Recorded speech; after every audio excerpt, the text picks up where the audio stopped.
wassalamu ala asyrafil anbiya wal mursalin wa ala alihi wa sahbihi ajma'in, amma ba'd.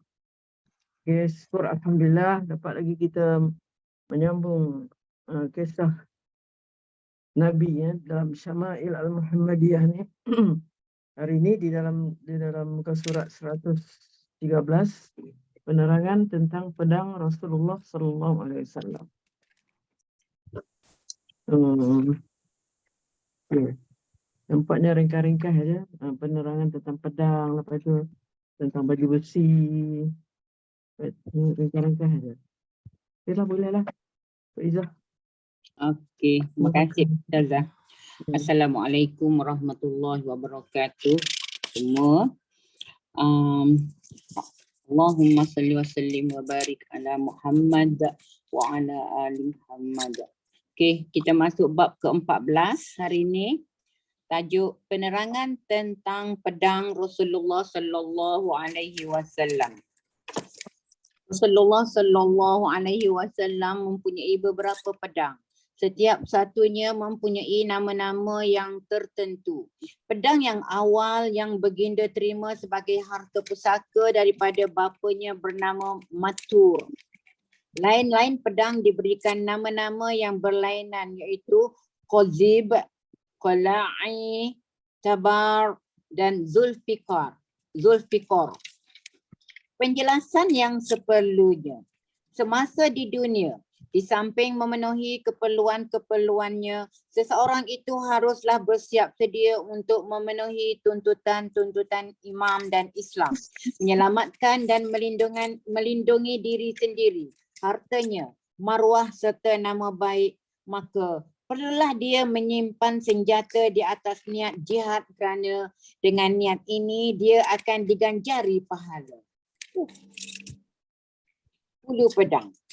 Anas bin Malik radhiyallahu anhu meriwayatkan bahawa kanat qabi'atu sayfi Rasulullah sallallahu alaihi wasallam min fiddatin. hulu pedang Rasulullah sallallahu alaihi wasallam diperbuat daripada perak. Catatan. Alamah Baijuri rahmatullahi alaih telah menyatakan bahawa penerangan ini dibuat kepada pedang yang bernama Zulfikar.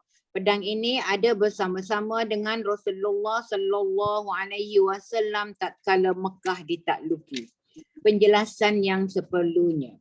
Daripada hadis ini jelaslah bahawa dibolehkan menyalut hulu pedang dengan perak, tetapi tidak dibenarkan menggunakan emas. Pedang tukangan Banu Hanifah.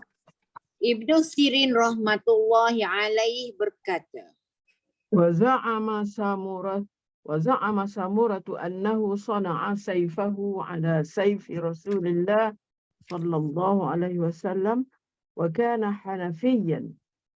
Aku telah membuat pedangku seperti pedang Sumarah radhiyallahu anhu. Dan beliau pernah berkata bahawa beliau telah menempa pedangnya seperti pedang Rasulullah sallallahu alaihi wasallam, yakni bikinan daripada puak Banu Hanifah. Catatan.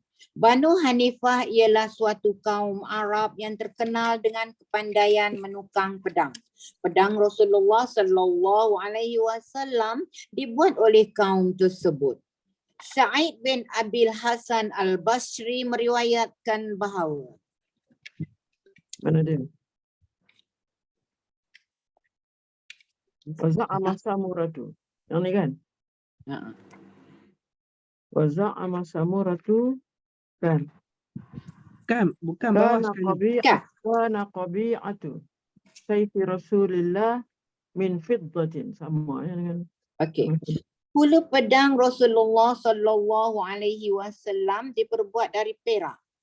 Datuk kepada Huz, iaitu Mazid bin Malik Al-Ashri bin Abdul Qais telah bercerita kepada cucunya. Dakhala Rasulullah sallallahu alaihi wasallam Makkah yawm al-fath wa ala sayfihi dhahabun wa fiddah wa qala talibun فسألته عن الفضة فقال كانت قبيعة السيف فضة. Rasulullah sallallahu alaihi wasallam memasuki kota Mekah pada hari pembukaan Mekah. Pada pedangnya terdapat emas dan perak. Habis. Inilah ustazah yang dia cerita pasal menyimpan senjata di atasnya jihad akan digajari dengan pahala. Maksudnya kita perlulah kan. Untuk apa, pertahanan diri. Ada sebut emas tadi kan? Ya. Macam mana tu? Kata emas tak boleh pakai walaupun pada ni dia sebut hadis akhir tu. Dan tadi dia betul, tadi dia kata boleh buat pemegang pedang tu dengan perak, tetapi emas tidak dibenarkan. Tetapi dalam hadis yang terakhir kita baca ni ustazah, pada pedangnya terdapat emas dan perak. Tu ada ulama mengatakan maknanya emas ni bukanlah emas yang kalau kita kalau kita lebur balik dia boleh asing kan antara emas dan benda lain lah. Tapi emas ni macam disadur gitu saja. Itu tak apa. Kata ulama tak apa kalau macam tu saja, makna emas yang disadur saja tu yang mana tak boleh dipisahkan apabila kita nak pisahkan antara emas dengan benda lain tu, dia tak terpisah lah, makna dia tetap sebab dia sikit sangat lah emas tu, sikit sangat. Itu dibolehkan. Itu nama-nama dia punya ni, dia ada 9 semua. Pedang dia ada 9. Pedang Rasulullah ni. Yang maksur tu yang pula yang dia pusakai daripada keturunan dia lah. Maksur tu. Yang dia selalu bawa, rupanya nama dia Zulfiqar. Zulfiqar. Al-Maksur. Kalau kita tengok tulisan Rumi tu dia tak betul dia punya heja-heja dia tu. Ini Al-Maksur. Itu Al-Adbu Zulfiqar. Pedang dia yang ketiga. Yang keempat Al-Qala'i Al-Battar. Yang kelima Al-Hatfu Al-Rusubu Al-Mikhzamu Al-Qadib.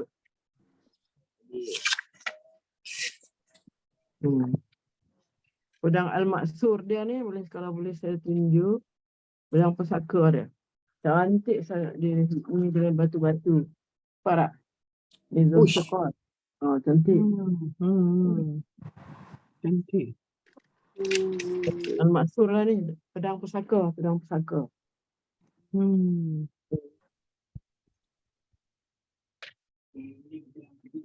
Ini pedang yang ada 9. Cantik. Dia pernah gunakan untuk perang tak ustazah yang Zulfiqar? Pernah diguna untuk perang lah.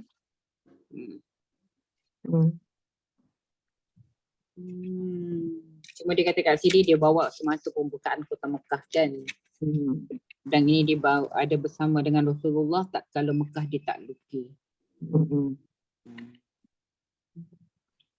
Okey, boleh masuk bab baru ustazah? Okey, bab ke-15. Tajuk penerangan tentang baju besi Rasulullah sallallahu alaihi wasallam. Nama-nama baju besi Rasulullah sallallahu alaihi wasallam. Rasulullah sallallahu alaihi wasallam mempunyai 7 pasang baju besi yang diberikan nama-nama yang tertentu berikut ini. 1. Zatul Fuzul. Dinamakan demikian. Betul ke tu ustazah? Fadhat wa ulam. Zatul Fudul. Zatul Fuzul. Dhat. Fudul. Dalam ni lah, dalam tulisan Jawi ni kan. Dinamakan demikian kerana keadaannya yang lebar. Inilah baju besi yang terkenal kerana digadaikan kepada seorang Yahudi. Zatul Hawashi. Ketiga, Zatul Wishah. Bisyah. Yang keempat, fizzah. Yang kelima, syahdiyah. Yang keenam, tabra. Yang Batro. ketujuh, ya. Sebenarnya batro. Batro. B itu duduk dulu. B duduk di awal. Batro. Al-batro. Bataro ada hamzah. Okey. Al-batro. Al-batra. Macam mana nak baca ni? Hurang. Al-khirniq. Ustazah, Sebenarnya dia punya spelling bahasanya sebenarnya yang nombor 7 ni. Alif lam kha ra nun qaf. Nun qaf. Khirniq nama. Khirniq. Khirniq. Okey. Khirniq. Oh, silap lah dia tulis sini ni. Khirniq. Ini dia ejaan takdir. Tu payah nak baca. Kan nak baca kurang. Khirniq. Koronun qaf. Tak eja pun salah ni. Okey, Zubair bin Awam radhiyallahu anhu meriwayatkan bahawa Kana 'ala an-nabiy sallallahu alaihi wasallam yawma Uhudin dir'ani fanahada ila as-sakhrati falam yastati' fa'aq'ada tahtahu wa sa'ida an-nabiy sallallahu alaihi wasallam hatta istawa 'ala as-sakhra qala sami'tu an-nabiy sallallahu alaihi wasallam yaqul awjaba Talha. pada hari peperangan Uhud terdapat 2 pasang baju besi di tubuh Rasulullah sallallahu alaihi wasallam, yakni Zatul Fuzul dan Zatul Fizzah. Baginda mahu memanjat ke sebuah batu yang agak tinggi. Namun disebabkan baju besi itu begitu berat dan juga akibat darah yang keluar daripada muka baginda kerana luka akibat perang, baginda tidak berjaya menaikinya. Lalu baginda menyuruh Talhah radhiyallahu anhu menyangkung dan baginda menaikinya. Dengan bantuan beliau, Rasulullah sallallahu alaihi wasallam berjaya menaiki batu tersebut. Zubair radhiyallahu anhu berkata bahawa beliau mendengar Rasulullah sallallahu alaihi wasallam bersabda, Talhah telah menempah syafaatku untuk syurga bagi dirinya. Catatan. Peperangan Uhud adalah satu peperangan yang sangat hebat dan menakutkan sehingga sahabat-sahabat Rasulullah sallallahu alaihi wasallam menyangka bahawa baginda telah wafat dan syahid. Kerana mahu menenangkan sahabat-sahabat ini, baginda telah memanjat batu tersebut untuk menampakkan diri kepada para musyrikin. Talhah radhiyallahu anhu ada bersama-samanya dan membantu Rasulullah sallallahu alaihi wasallam tanpa sedikit pun berasa takut, sehinggalah apabila perang selesai, bila mana para sahabat mengingat kembali peristiwa peperangan tersebut, mereka akan berkata bahawa hari tersebut adalah kepunyaan Talhah radhiyallahu anhu. Talhah radhiyallahu anhu telah menjadikan dirinya sebagai perisai kepada Rasulullah sallallahu alaihi wasallam dan tidak meninggalkan Rasulullah sallallahu alaihi wasallam. Walaupun beliau sendiri menerima luka-luka sebanyak 80 liang.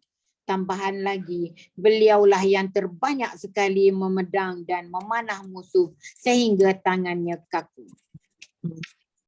Rasulullah ni dia pakai apa? Dia pakai baju besi tu, dia pakai 2 helai baju besi sebenarnya masa perang Uhud tu. Pakai hak dalam baju besi juga, luar pun baju besi juga. Jadi beratlah bila dia jatuh dalam lubang tu, dia nak naik balik tu. Naik balik tu tujuan dia bukan dia nak lari pada ni ke apa perang, dia nak susun strategi lain. Sebab apa? Sebab masa perang Uhud tu masa tu kalang kabut yang lari turun lah nak pergi dapatkan harta tu kan, ghanimah tu. Dia lagi dalam keadaan macam tu. Itu Talha pula duk jadi perisai kat dia tu sampai 80 luka dia. Itulah. Jadi dia dapatlah naik setelah dibantu oleh Talha. Penghargaan untuk zikir dapat syafaat. Sampai dikatakan yaqul aujaba Talha, mana Talha wajiblah dapat syurga untuk diri dia. Okey, penjelasan yang seperlunya.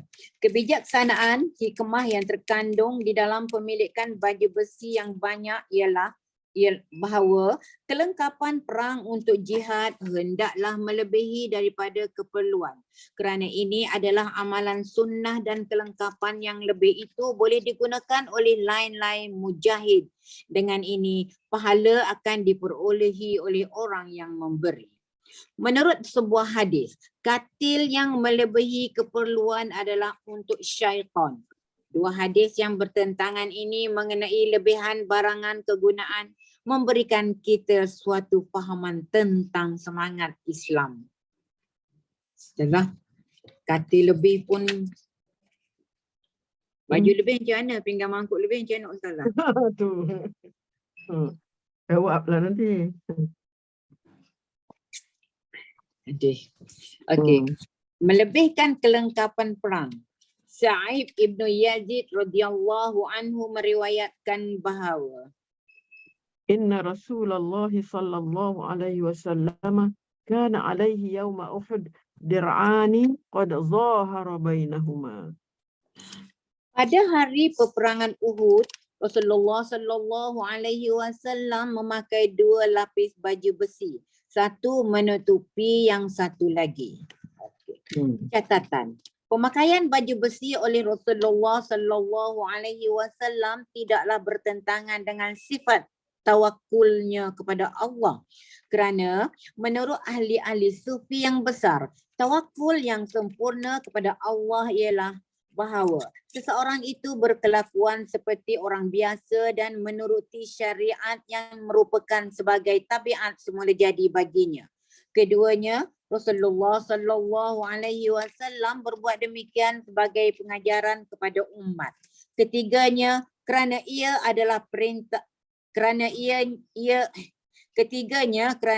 adalah sebagai perintah Allah. Hai orang-orang yang beriman, ambillah penjagaanmu, persiapanmu dan majulah berbagi-bagi atau barisan. 471. Maka yang demikian menyimpan senjata dan lain-lain peralatan bagi menghadapi saat yang diperlukan untuk keselamatan diri adalah merupakan perintah Allah. Dan siapakah yang terlebih taat kepada perintah Allah daripada Rasulullah sallallahu alaihi wasallam sendiri? Penjelasan yang seperlunya. 1. Tawakal kepada Allah bukanlah bermakna meniadakan segala perantaraan kebendaan. Sebaliknya, ia bermaksud agar seseorang itu bertawakal kepada Allah setelah membuat persediaan yang seperlunya.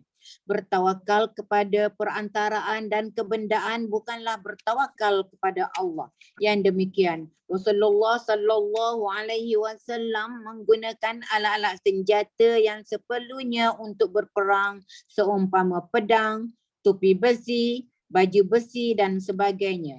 Tetapi tawakalnya tetap hanya kepada Allah. Berusaha menerusi titik peluh sendiri sambil baginda mengajar kita supaya bertawakal kepada Allah, yakni pemberi rezeki. Yang kedua, mengenai persediaan untuk jihad. Al-Quran telah menerangkan bahawa perlulah membuat urusan yang seperlunya menurut kemampuan kita untuk menimbulkan rasa kegerunan kepada pihak musuh kita dan musuh Allah. Okay. Bab ke-16. Topi besi Rasulullah sallallahu alaihi wasallam. Rasulullah sallallahu alaihi wasallam memakai topi besi pada hari pembukaan Mekah. Anas bin Malik radhiyallahu anhu meriwayatkan anna an-nabiy sallallahu alaihi wasallam dakhala Makkah wa alaihi mighfarun فقيل له هذا ابن خطل متعلق بأستار الكعبة فقال اقتلوه. Sesungguhnya apabila Rasulullah sallallahu alaihi wasallam memasuki Mekah pada hari penaklukannya memakai topi besi. Apabila baginda menanggalkan topi besi tersebut, seorang berkata, "Ya Rasulullah, Ibnu Khatal sedang memegang kain tudung Kaabah." Rasulullah sallallahu alaihi wasallam bersabda, "Bunuhlah dia." Catatan. Apabila Rasulullah sallallahu alaihi wasallam memasuki kota Mekah pada hari penaklukannya, orang-orang Mekah begitu takut dan gerun dan di dalam keadaan yang tidak menentu arah itu, mereka tidak dapat melarikan diri atau mencari tempat perlindungan. Tetapi dengan sifat kasih sayang dan pemaaf yang ada pada Rasulullah sallallahu alaihi wasallam, baginda telah membuat pengisytiharan. Keampunan diberikan kepada mereka yang memasuki rumah Allah. Keampunan diberikan kepada mereka yang meletakkan senjata. Keampunan bagi mereka yang menutup pintu rumah-rumah mereka. Keampunan bagi mereka yang tinggal di dalam rumah dan mereka yang memasuki rumah sekian-sekian pemimpin Makkah. Satu. Ada. Dibaca Ustazah nombor satu ni.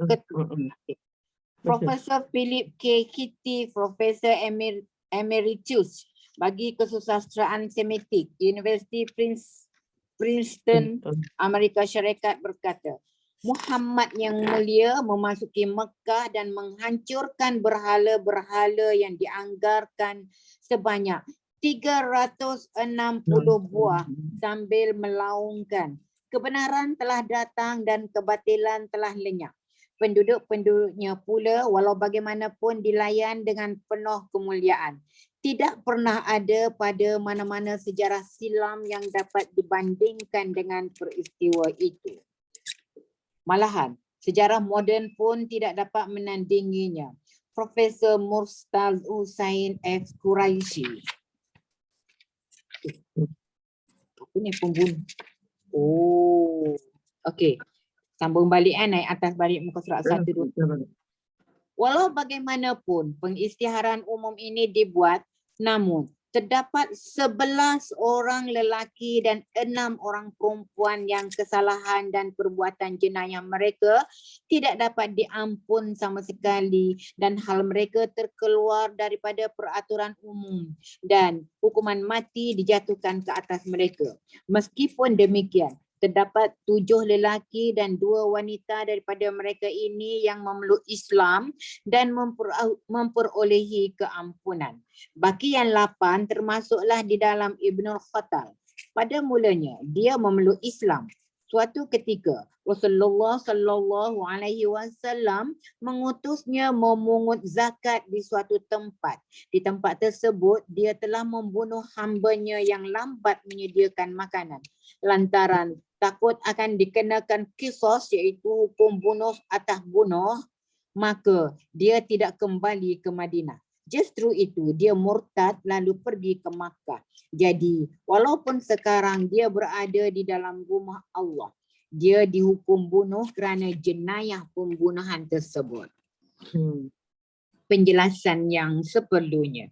Mereka yang berbangga-bangga tentang demokrasi dan kebebasan dan memburuk-burukkan Islam kerana menggalakkan sistem perhambaan sepatutnya lah memikirkan perkara ini. Pelindungan yang diberikan oleh Islam terhadap hamba yang miskin dan lemah berhubung dengan perkara nyawa dan harta tidak ada mana-mana agama atau negara yang dapat memberinya. Ibnu Khattal yang telah didapati bersalah kerana perbuatan membunuh sangat faham tentang hukum Islam mengenainya iaitu qisas. Nyawa dibalas dengan nyawa di mana dia tidak boleh selamat daripada hukuman bunuh. Dan lagi, selepas menjadi murtad, dia telah mendapatkan perlindungan di Makkah di sana dia telah mengejek dan mempersenda-sendakan Rasulullah sallallahu alaihi wasallam. Beliau telah membeli 2 orang sahaya perempuan yang akan menyukainya dengan nyanyian-nyanyian yang bait-bait ciptaannya, mempersenda-sendakan Rasulullah sallallahu alaihi wasallam. Memang wajarlah seorang pembunuh yang tidak mahu bertaubat ini tidak diberi peluang lagi. Lalu diperintahkan agar dia dibunuh sahaja atau dibunuh oleh seseorang. Nyawa dan harta benda semua orang bukan Islam, Yahudi dan Kristian yang berada di bawah tampuk pemerintahan Islam akan terselamat dan terpelihara seperti hak orang-orang Islam selagi mereka patuh kepada undang-undang. Adakah mana-mana agama yang dapat mendakwa bahawa agama tersebut mempunyai undang-undang ini di dalam perlembagaannya? Rasulullah sallallahu alaihi wasallam tidak memakai ihram semasa penaklukan Mekah. Anas radhiyallahu anhu telah meriwayatkan bahawa Inna Rasulullah sallallahu alaihi wasallam dakhala Makkah 'am al-fath wa 'ala ra'sihi al-mighfar. Qala falamma naza'ahu ja'ahu rajulun faqala lahu inna bani khatalin muta'alliqun bi astaril Ka'bah. فقال اقتلوه. قال ابن شهاب وبلغني أن رسول الله صلى الله عليه وسلم لم يكن يومئذ محرما. ketika Rasulullah sallallahu alaihi wasallam memasuki kota Mekah semasa hari penaklukannya, terdapat topi besi di kepalanya. Apabila baginda menanggalkannya, seorang telah memberitahunya bahawa Ibnu Khatal sedang bersembunyi di kelambu Kaabah. Baginda pun bersabda, bunuhlah ia. Ibnu Syihab berkata, sebagaimana yang aku ketahui, baginda tidak berihram ketika itu. Okay. Catatan. Imam Zuhri berkata bahawa pada hari tersebut Rasulullah sallallahu alaihi wasallam tidak berada di dalam keadaan ihram. Maka daripada peristiwa ini dibuktikan bahawa dibenarkan memasuki Mekah Mukarramah tanpa memakai ihram. Fatwa ini hampir-hampir mendekati fatwa Imam Syafi'i. Tetapi ulama-ulama Hanafi melarangnya kerana Rasulullah sallallahu alaihi wasallam melarang melalui miqat tanpa memakai ihram. Maka hadis yang di atas tidak boleh dijadikan alasan kepada mazhab Hanafi kerana disebabkan adanya penaklukan ke atasnya, maka kesucian Mekah telah diangkat pada hari tersebut sebagaimana telah dinyatakan di dalam Bukhari. Rasulullah sallallahu alaihi wasallam bersabda, ia yakni Mekah telah dihalalkan kepadaku pada hari ini. Selepas ini tidak akan dihalalkan lagi kepada sesiapa pun. Ustazah ada nak cakap apa-apa? Tak ada. Jelas. Penjelasan yang seperlunya. Maksud Rasulullah sallallahu alaihi wasallam ialah bahawa kesucian Mekah telah diangkat pada hari itu untuk membolehkannya membunuh di dalam haram. Salah. Maksud Rasulullah sallallahu alaihi wasallam ialah bahawa kesucian Mekah telah diangkat pada hari itu untuk membolehkannya membunuh di dalam haram terhadap sesiapa sahaja yang bersalah. Tetapi selepas daripada itu, tiada siapa pun dibenarkan membunuh di dalamnya kerana kemuliaan dan kesuciannya telah dikembalikan sehinggalah ke hari kiamat.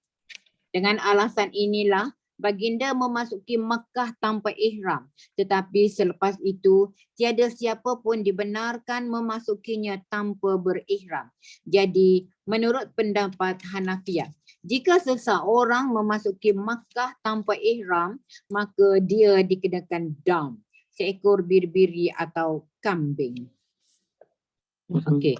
Bab ke-17. Serban Rasulullah sallallahu alaihi wasallam. Panjang serban. Panjang serban Rasulullah sallallahu alaihi wasallam tidak dinyatakan pada mana-mana hadis masyhur pun. Walau bagaimanapun, terdapat sebuah hadis daripada Tibrani bahawa panjangnya ialah 7 hasta.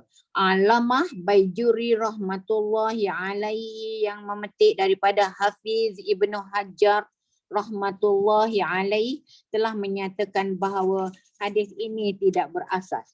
Alamah Zuhri rahmatullahi alaih berkata bahawa beliau telah membaca banyak kitab khususnya mengenai sirah, namun tidak menjumpai hadis yang menyatakan panjang serban Rasulullah sallallahu alaihi wasallam. Imam Nawawi rahmatullahi alaih telah menukilkan bahawa Rasulullah sallallahu alaihi wasallam mempunyai 2 serban, sehelai daripadanya pendek 6 atau 7 hasta dan yang sehelai lagi panjangnya yakni 12 hasta. Pengarang kitab Madkhal menyatakan bahawa serban Rasulullah sallallahu alaihi wasallam hanyalah yang 7 hasta sahaja. Memakai serban adalah sunnah. Sebagaimana tersebut di dalam Fathul Bari bahawa kedapatan perintah memakai serban daripada Rasulullah sallallahu alaihi wasallam. Pakailah serban. Dengan ini akan menambahi kesabaranmu. Alamah Aini rahmatullahi alaihi telah meriwayatkan bahawa seseorang telah bertanya Abdullah ibnu Umar radhiyallahu anhu, apakah sunnah memakai serban? Beliau menjawab, ya. Di dalam hadis yang lain dikatakan bahawa pakailah serban kerana ia sebagai tanda Islam dan membezakan seorang Islam dengan kafir. Penjelasan yang sepatutnya, 1. Memakai serban adalah suatu amalan sunnah, namun solat tanpa memakainya dibolehkan. Yang kedua, sebagaimana tidak semestinya para makmun memakai serban, begitulah juga tidak semestinya imam memakai serban. Yang ketiga, solat menjadi sempurna tanpa memakai serban tidak menjadi kecacatan di dalam solat. 4. Kerana pemakaian serban adalah sunnah, maka diharamkan memaksa imam memakai serban. Yang kelima, seseorang yang sentiasa memakai serban ketika bertemu seseorang atau keluar rumah atau ke majlis jemputan, baginya adalah makruh bersolat tanpa berserban. Kalau orang selalu pakai, no? Kalau orang yang selalu pakai kan, yang selalu pakai, kalau tak pakai, jadi makruh pula kat dia. Serban hitam. Jabir radhiyallahu anhu meriwayatkan bahawa Dakhala an-nabiy sallallahu alaihi wasallam Makkah yawm al-fath wa alaihi imamatun sauda. Mim tu bukan fa. Imamatun sauda. Imamah tu serban. imamatun. Ni dia letak fa kan? Salah lah. Imamatun sauda. Serban. Okay. Rasulullah sallallahu alaihi wasallam memasuki Makkah pada hari penaklukannya, baginda berserban hitam. Okey, catatan. Tajuk yang lepas menyatakan bahawa Rasulullah sallallahu alaihi wasallam memakai topi besi, tetapi tidaklah ada pencanggahan di sini kerana mungkin baginda memakai serban di atas topi dan bukanlah suatu kesalahan berbuat demikian, ataupun ketika baginda masuk terdapat topi di kepalanya, lalu segera baginda memakai topi di atas serban agar besi tersebut menghalang kecederaan kepada kepala. Ujung serban tergantung di antara 2 bahu. Diriwayatkan daripada Ibnu Umar radhiyallahu anhu sebagaimana yang berikut ini. Kana an-nabiy sallallahu alaihi wasallam إذا اعتم سدل عمامته بين كتفيه. قال نافع وكان ابن عمر يفعل ذلك. قال عبيد الله ورأيت القاسم بن محمد وسالما يفعلان ذلك. Bahawa bila mana Rasulullah sallallahu alaihi wasallam memakai serban, baginda akan membiarkan hujung serbannya bergantung di antara bahunya.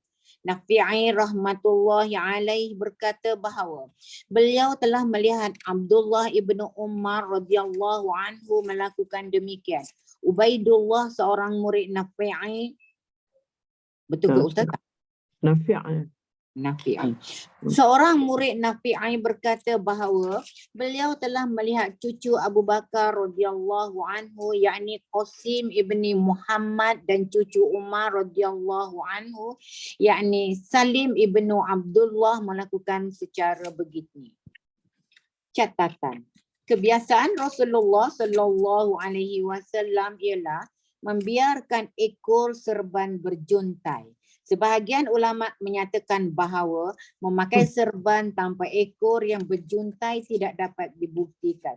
Tetapi ulama-ulama yang membuat kajian menyatakan bahawa dibenarkan melilit serban tanpa ada ekor yang berjuntai.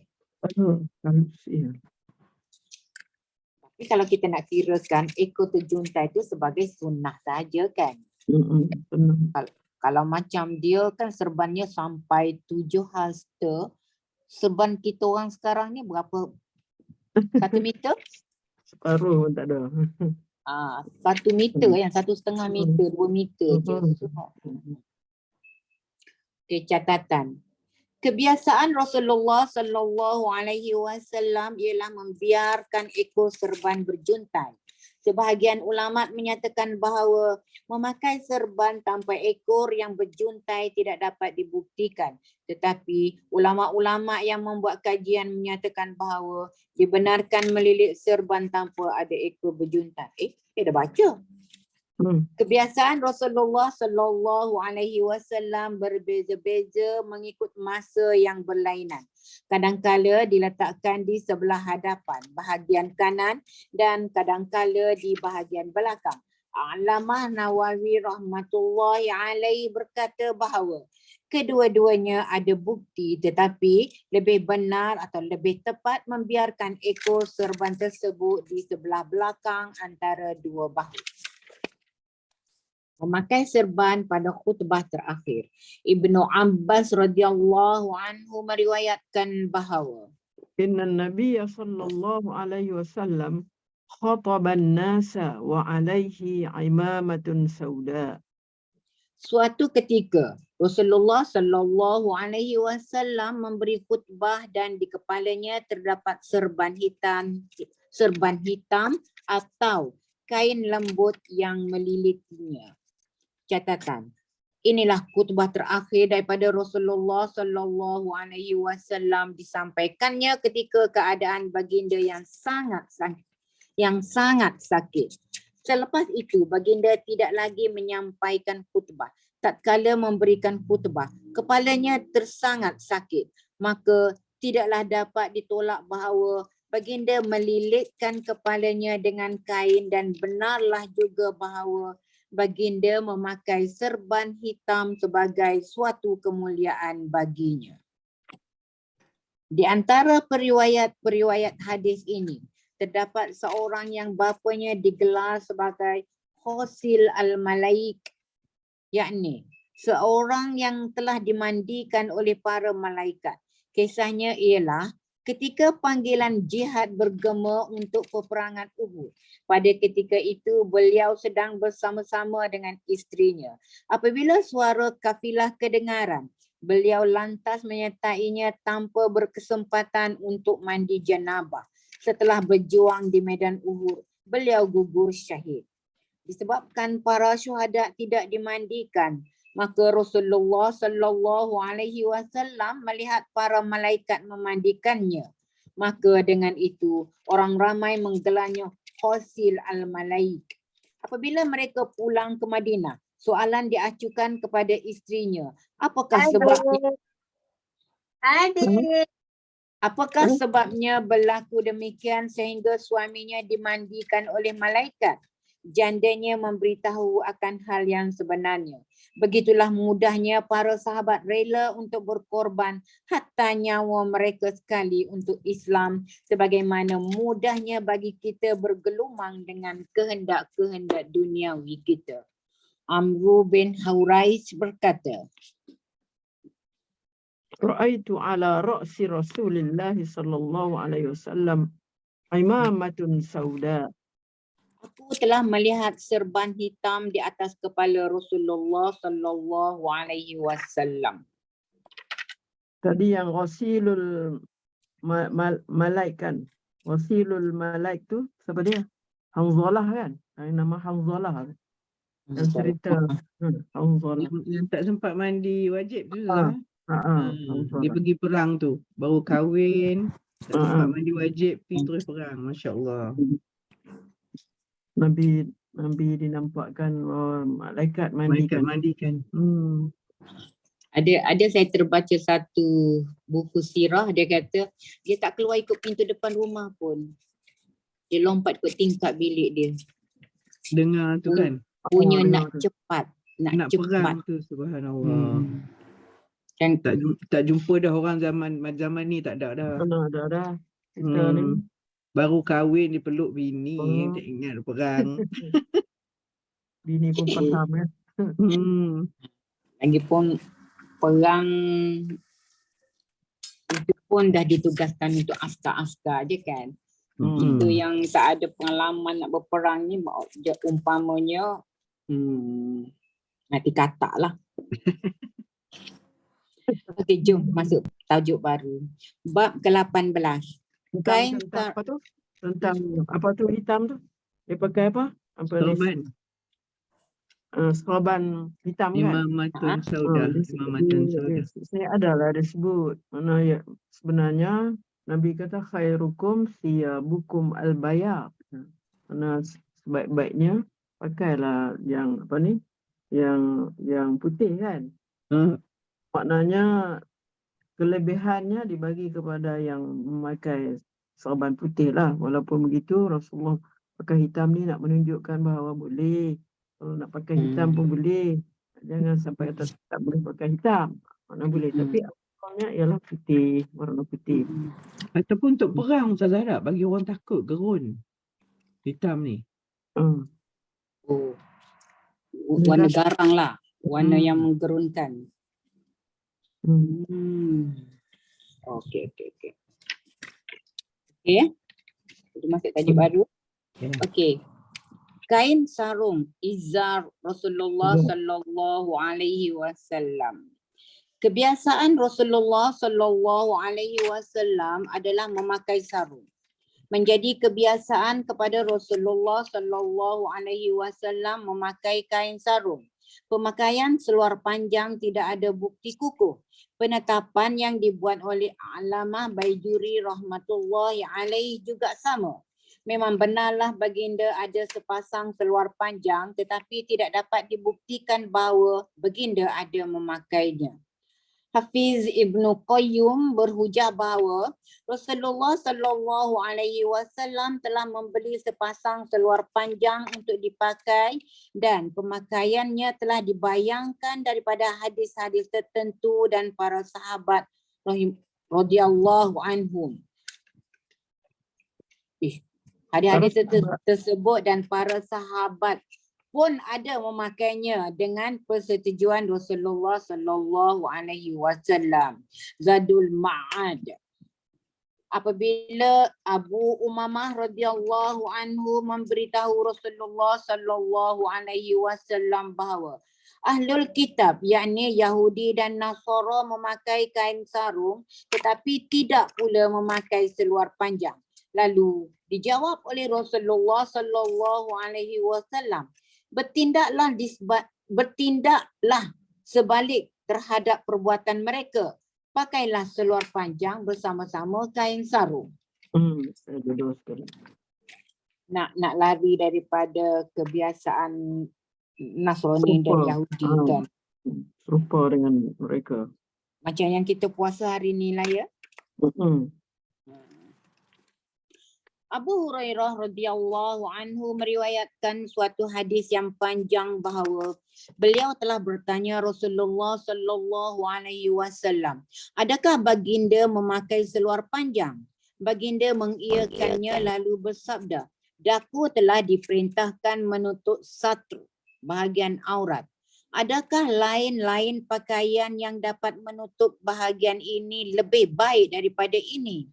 Namun ahli-ahli hadis menyatakan hadis tersebut adalah lemah.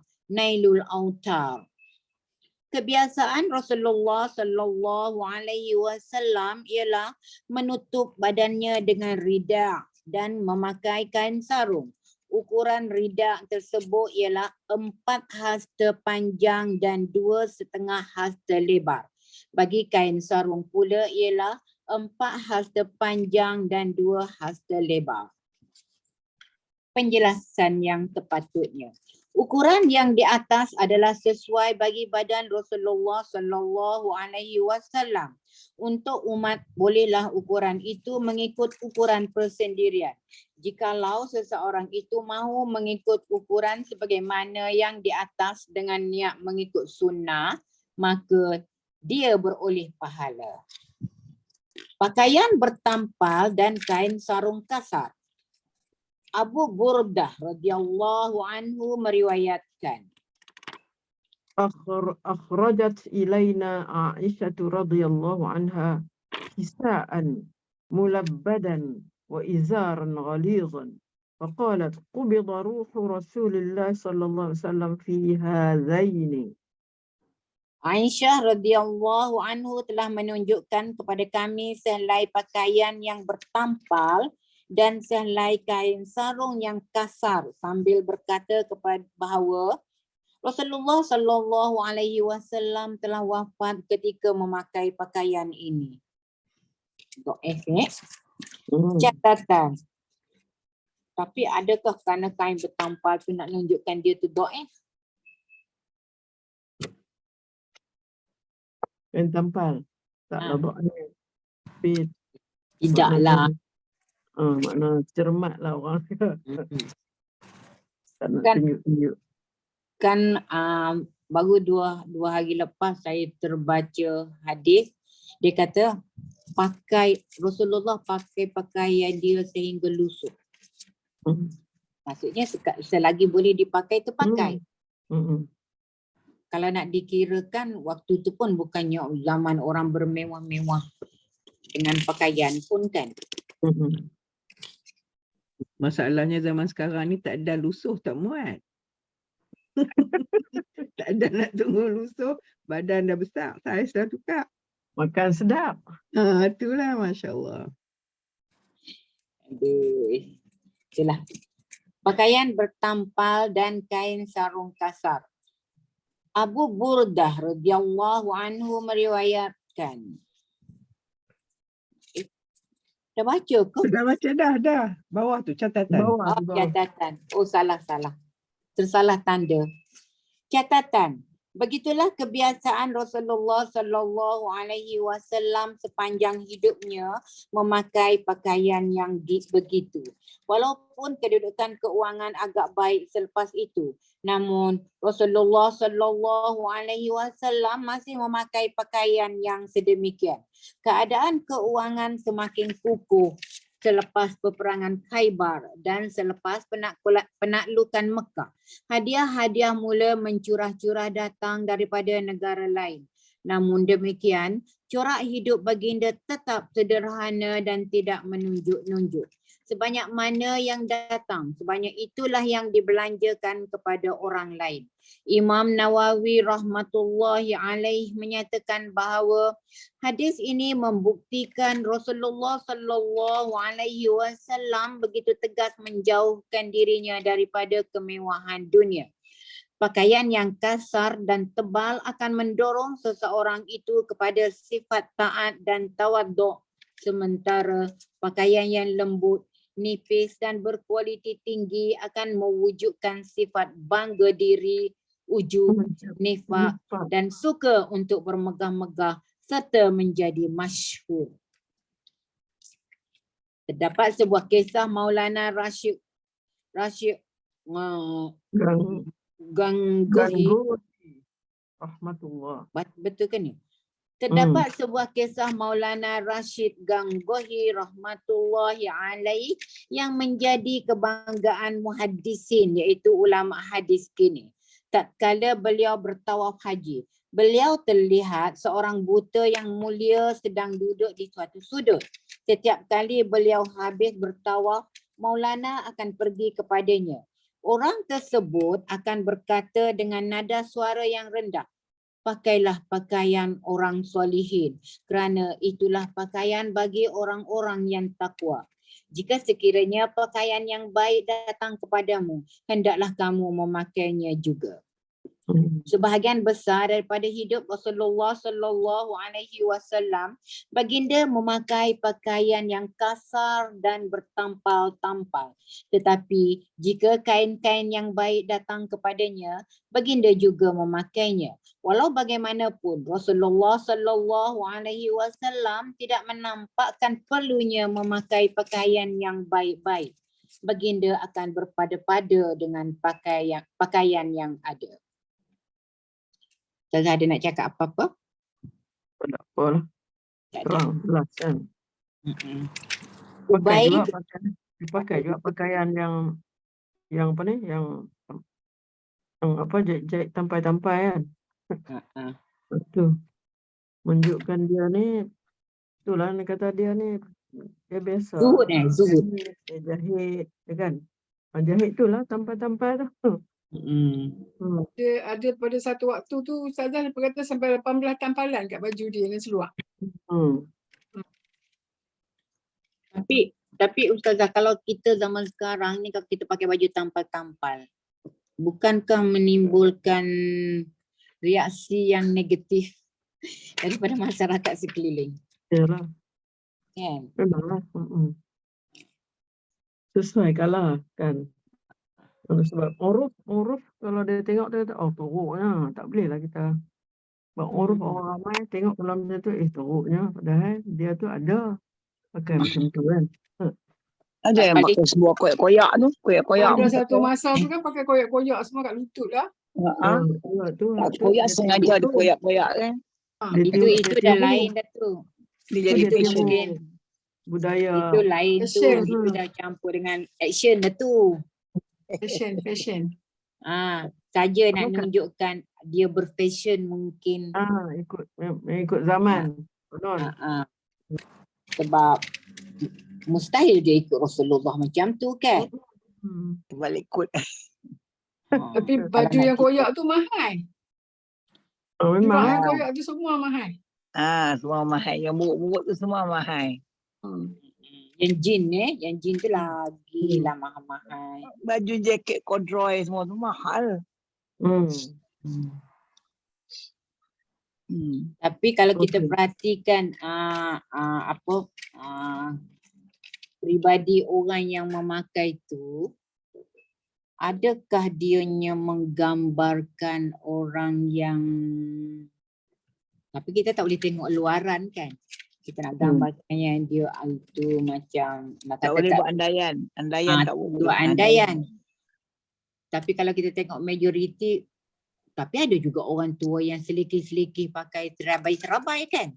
Pergi masjid pun dia. Jalan tawaduk pun dia kan. Terutamanya golongan muda lah. Golongan muda. Lebih kepada ikutan budaya mungkin. Itu pendapat peribadi saya lah. Okey. Kain kepara setengah betis. Ubaid bin Khalid radhiyallahu anhu meriwayatkan. Baina ana amshi fil Madinah idza insanun khalfi yaqulu irfa' izaraka fa innahu atqa wa abqa. فإذا هو رسول الله صلى الله عليه وسلم فقلت يا رسول الله إنما هي بردة ملحاء قال أما لك في أسوة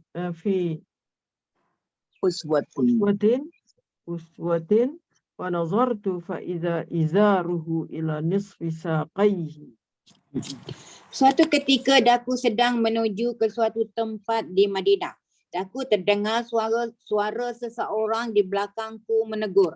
Angkatlah kain sedikit kerana ini akan menyelamatkan kamu daripada kekotoran zahiriah dan batiniah, bangga diri dan sebagainya, dan juga terjauh daripada kekotoran debu kerana kain yang melirik ke tanah. Apabila Daku berpaling menghadap orang yang bercakap itu, Daku dapati Rasulullah sallallahu alaihi wasallam sendiri. Maka Daku pun berkata, wahai Rasulullah sallallahu alaihi wasallam, ini hanyalah kain untuk tutupan. Apakah kebanggaan yang boleh didapati daripadanya? Dan apakah pula mustahaknya untuk menyelamatkannya? Baginda bersabda, walaupun tidak ada kewajaran menurut pendapatmu, namun menuruti apa yang Daku lakukan masih ada. Yakni seseorang itu akan diganjari pahala jika perbuatannya diniatkan untuk menurutiku.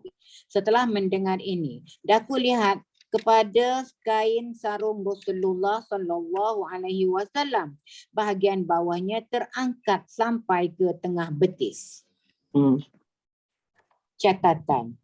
Amaran-amaran telah diriwayatkan mengenai kain sarung dan seluar panjang yang menutup buku lali. Pakaian yang melepasi buku lali itu akan menyebabkan bahagian kaki yang di bawahnya itu akan disambar oleh api neraka. Allahu Akbar. Tapi kalau kita tengok pakaian sekarang ni macam mana Ustazah? Yang laki-laki pakai pergi kerja semua tu? Itulah. Dah dulu tak ada, tapi saya ada dengar yang ada ustaz dia kata kalau orang wanita lah dia tak cakap lah kan. Kalau kita terutama masa hari perkahwinan, kita memakai jubah yang labur, pakai veil yang labur melirik-lirik tu, itu tak boleh, dilarang. Dia kata nanti disambar oleh api neraka. Sebab itu menunjukkan satu kebanggaan. Sebab ada perasaan tu lah. Sebab ada perasaan tu. Perasaan hebat. Bila you berjalan dengan keadaan baju labur, lawa, lepas tu ada pula orang, you rasa hebat. Kebanggaan tu ada. Di situ yang tu dilarang. Tapi sebab itu bukan yang memakai pakaian pembesar-pembesar kan. Itu sebabnya.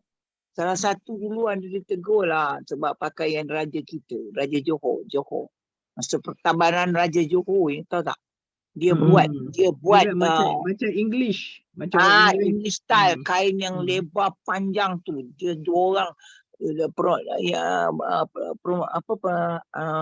raja perempuan dan juga raja lelaki pakai panjang tu. Tegur tau, jangan tegur tu. Ada yang tegur, pembesar tegur. Ada orang ulama tegur. Adalah, saya tak ingat lah ada dalam buku mana saya baca. Cuba baca terus.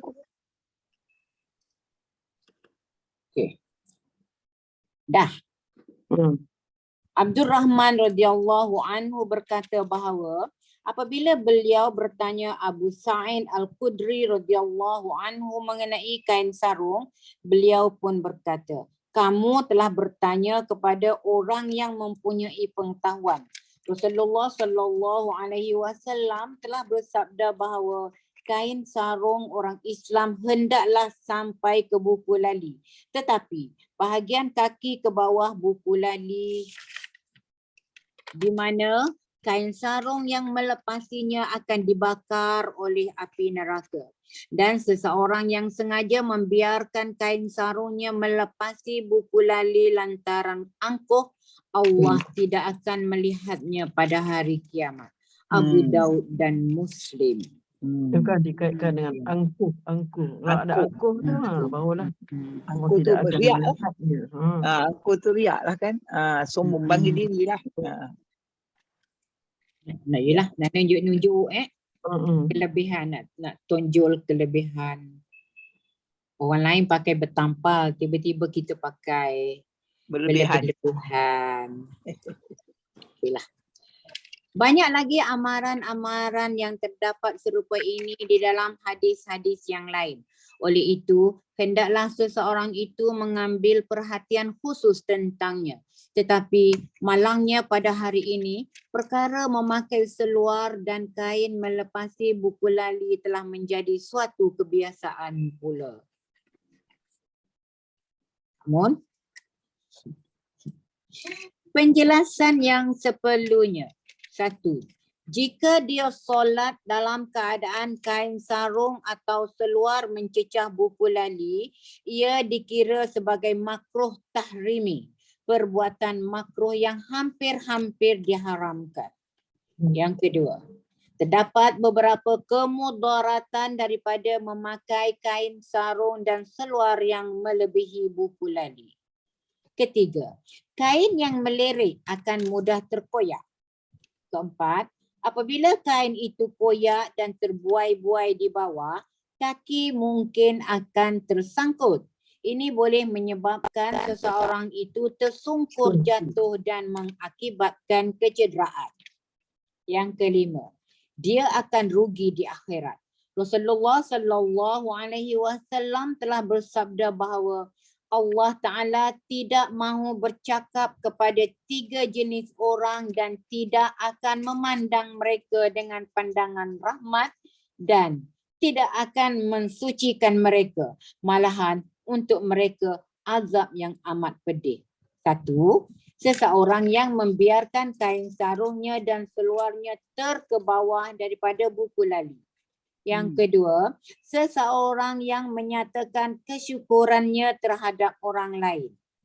Ketiga, seseorang yang bersumpah palsu. Ini Sahih Muslim. Yang kedua tu apa? Seseorang yang menyatakan kesyukurannya terhadap orang lain. Faham sikit lah. Kak Mon, macam ni kot. Syukur Alhamdulillah saya ada ni. Maksudnya Dia bersyukur tapi menyatakan kesyukuran tu kepada orang yang tertentu. maksudnya dia lebih lah. Bangga lah. Dia bangga lah. Syukur kepada Allah. Ini dia syukur kepada Allah. Terhadap orang lain. Pada orang lain. Menyatakan yang dia bangga lah maksudnya. Dia bersyukur. Mungkinlah maksudnya itulah. Okay. Salmah ibnul Akhwah radhiyallahu anhu meriwayatkan bahawa Kana Utsman bin Affan ya'taziru ila ansafi saqaihi wa qala hakadha kanat izratu sahibi يعني النبي صلى الله عليه وسلم. Utsman bin Affan radhiyallahu anhu memakai kain sarungnya sehingga ke tengah betisnya lalu berkata, beginilah keadaan kain sarung yang dipakai oleh tuanku Rasulullah sallallahu alaihi wasallam.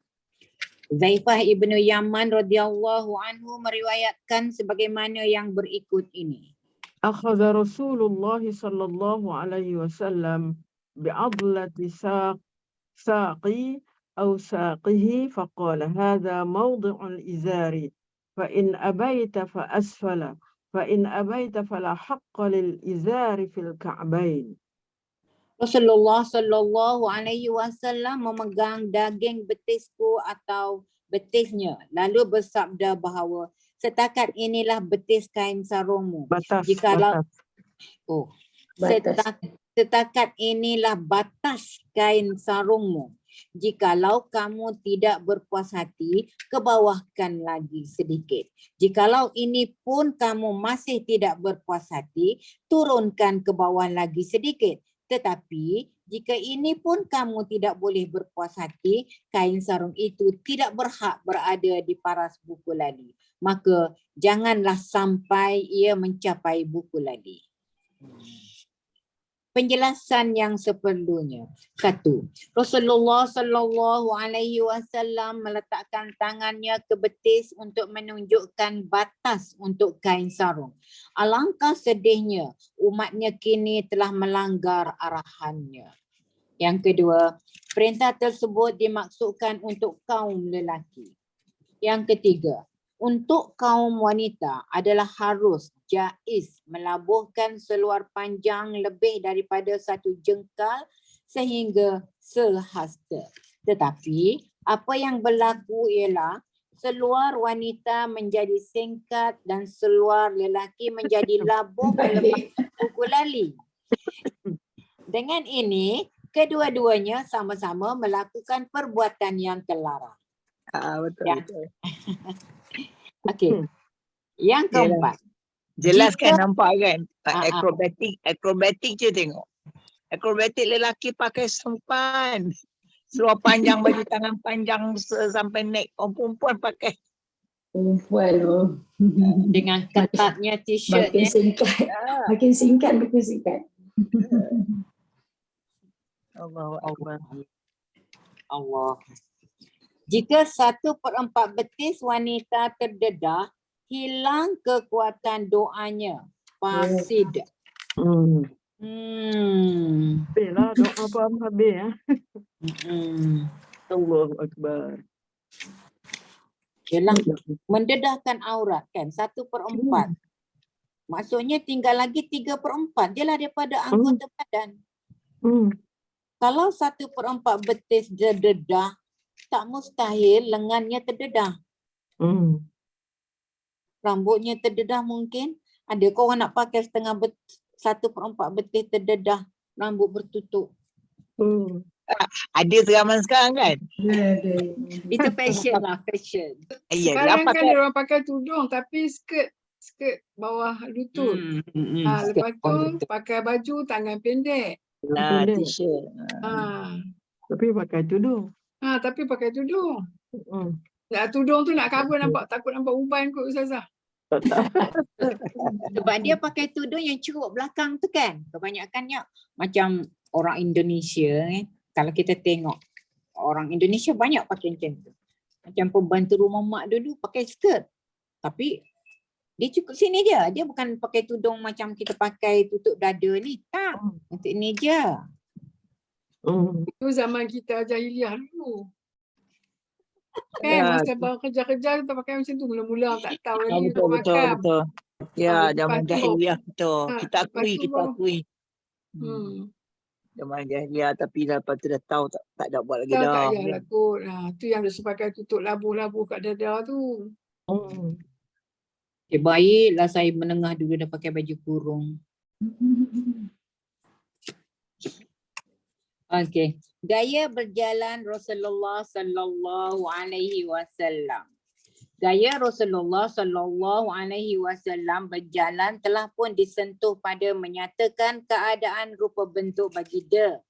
Di sini gaya berjalan baginda dinyatakan dengan lebih terperinci lagi. Berjalan dengan tegak.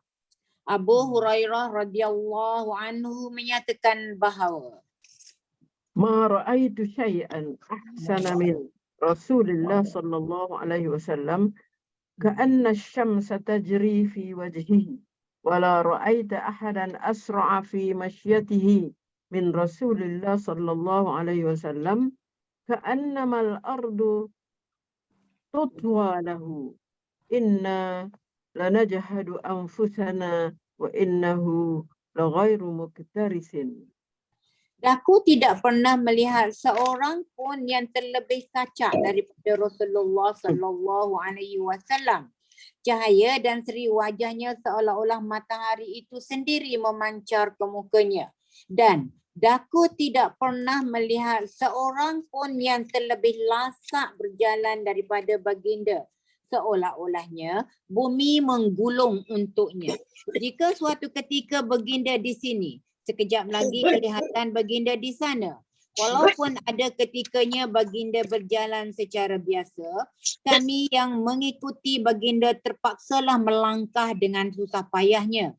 Yakni kami terpaksa berjalan lebih lasak untuk bersamanya. Oh, cepat dia ni ya. Pergerakan dia. Maksudnya dia jalan tu macam tapak kaki tak rata lah ya. Langkah cepat, langkah. Kan dia kata macam seperti dia menuruni bukit. Tumit tak jejak. Tumit tak jejak tanah dia dah Tidak. angkat. Masya Allah. Cepat dia tak ada nak duduk di satu tempat terlama-lama. Tumit tak jejak. Macam masa dia nak pergi ke Gua Tur kan, masa nak hijrah tu. Jalan pun pakai hujung jari sebab nak ngelakkan daripada tapak kaki dikesan. Jalan macam burung. Macam apa? Kawan saya kata jalan macam Jeng-jeng. burung. Oh, Jeng-jeng. jalan burung. Jengkit. Jungkit-jungkit. Jengkit. Langkah mantap dan bertenaga. Ibrahim ibnu Muhammad meriwayatkan bahawa كان علي إذا وصف النبي صلى الله عليه وسلم قال كان إذا مشى تقلع. Ali radhiyallahu anhu menerangkan bahawa apabila Rasulullah sallallahu alaihi wasallam berjalan, baginda akan menjatuhkan langkahnya dengan mantap dan bertenaga. Baginda tidak berjalan berlenggang-lenggok seumpama wanita. Daripada gaya berjalannya yang bertenaga dan lasa itu, kelihatannya seperti meneruni dari tempat yang tinggi. Penjelasan yang seperlunya. Mukjizat Rasul adalah karamah bagi aulia Allah. Perkataan Arab tailal ard bermakna bumi menggulung. Jadinya, walaupun Rasulullah sallallahu alaihi wasallam berjalan secara biasa, para sahabat terpaksa berjalan dengan segala susah payahnya untuk bersama dengannya. Pembaca diminta agar dapat membaca sekali lagi cara Rasulullah sallallahu alaihi wasallam berjalan di lembaran yang lalu. Ulang baliklah. Surah berapa ni?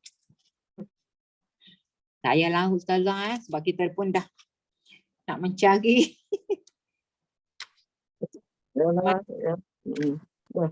Cepat. Ni ikut 136 ni. Membaca sekali lagi cara Rasulullah berjalan. Maksudnya Lembaran. dia nak ingatkan kita kembalilah cara Rasulullah berjalan. Kan dia dah cakap, dia dah beritahu daripada gaya Rasulullah, pribadi Rasulullah dulu kan. Yang awal-awal dulu kan ada dicakap cara dia berjalan semua kan. Maksudnya dia suruh kita ulang baliklah buat rujukan. Kak Ana kat mana ni ustazah? Kak Mun muka surat berapa? Bukannya tak sah kita baca je. Di Kita dah lembaran baca. yang lalu. Yang tu, yang dia kata berjalan dengan tegap tu. Berjalan tegak. Kat sebelah tu je. Sebelah tu aja. Sebelah. Maknanya. Berjalan di Payah, lembaran yang lalu. Mana Lembaran sebelah lah, lembaran yang lalu. Lembaran sebelah. Takkan yang dulu kan dia ada cerita yang macam Kak Mun cerita dia jalan jungkit-jungkit. Turun bukit. Tapi Dulu kita dah baca dah Datuk. Dah baca. Saya tahu sebab tapi saya tak, baca. dia tak detail, dia cakap gitu, dia menurun. Tapi ini okey ni yang lembaran sebelah ni dia. Sebelah je lah. Lembaran sebelah. Okey. Bab ke-20. Kain tutup kepala Rasulullah sallallahu alaihi wasallam. Catatan. Kin'a. Betul ke ustazah? Ya. Kin'a.